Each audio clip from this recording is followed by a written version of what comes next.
Assalamu alaikum viewers, welcome to our channel Sisters Corner. Today we make an easy homemade pizza recipe.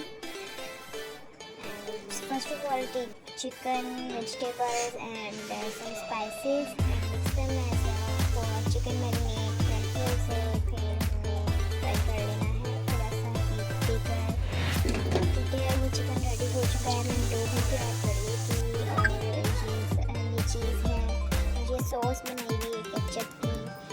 और उसके बाद vegetables में chicken ready हो गया था। फिर मैंने जो है डो पे सारी डेकोरेशन कर के और हमारा पिज़्ज़ा जो है वो रेडी हो गया है।